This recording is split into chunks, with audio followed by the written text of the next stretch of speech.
20%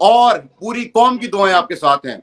ناظرین و حاضرین, آپ نے دیکھا کہ محترمہ ریحانہ امتیاز ڈار صاحبہ نے آپ کو بتایا کہ وہ پاکستان تحریک انصاف کے پلیٹ فارم سے الیکشن لڑیں گی, اور انہوں نے آپ کو بتایا کہ پاکستان تحریک انصاف کے لیڈر بے گناہ اسیر جو اس ٹائم ہے جناب عمران خان صاحب. آخری سوال آپ سے پوچھنا چاہتا ہوں کہ کیا آپ پاکستانی قوم کو اور آپ کو جو سننے اور دیکھنے والے ان کو کوئی پیغام دینا چاہیں گی؟ میں یہی پیغام دینا چاہتی ہوں اپنے ملک کے لیے, پاکستان کے لیے صاف اور شفاف الیکشن ہی ہمارے پاکستان کی ترقی ہے. صاف اور شفاف الیکشن, کردار ادا کریں اس ملک کے لیے صاف اور شفاف الیکشن.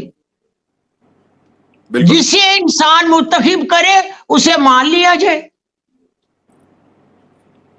زبردست. یہی پیغام ہے ایمانداری کا, دیانتداری کا, اللہ کے حکم کا, اللہ کے احکامات کا.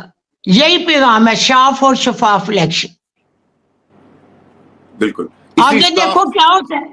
جی, اسی صاف اور شفاف انتخابات کے بعد اگر یہ ممکن ہوا تو ہمارا ملک جو ہے, جو ابھی فی الوقت عدم استحکام کا شکار ہے, وہ مستحکم ہوگا, معاشی طور پہ بھی, سیاسی طور پہ بھی. بالکل انشاءاللہ.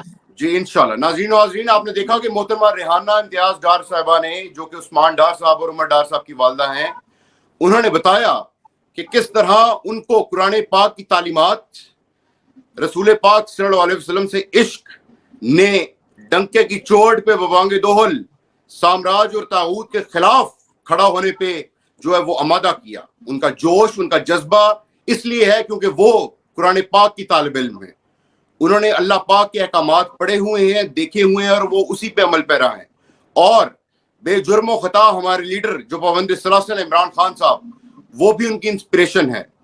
اور عمران خان صاحب بھی ریحانہ امتیاز ڈار صاحبہ کے بقول اسی قرآن پاک کی تعلیمات پر عمل پیرا ہیں, اور وہ بھی حق کے راہی ہیں. اور انہوں نے ساتھ ساتھ یہ بھی بتایا کہ وہ پاکستان تحریک انصاف کے ٹکٹ سے الیکشن لڑیں گی اور میدان خالی نہیں چھوڑیں گی, اور وہ ڈٹی ہوئی ہیں, پوری قوم کی دعائیں ان کے ساتھ ہیں. اور وہ انشاءاللہ, جیسے کہ پی ٹی آئی کے سرویز جو ہے, جنرل الیکشنز کے جو سروے ہیں, اس کے مطابق پی ٹی آئی 70% ووٹ لے کے کامیابی حاصل کر رہی ہے. بالکل اسی طرح اگر صاف اور شفاف انتخابات ہوتے ہیں تو ہماری ماں, قوم کی یہ ماں جو اس وقت جرت اور بہادری کو استعارہ اور علامت بن چکی ہے, انشاءاللہ 8 فروری کو خواجہ آصف کو ناکو چنے چبوا کے اقتدار کے ایوانوں تک جائے گی انشاءاللہ. اللہ پاک آپ سب کا حامی و ناصر ہو.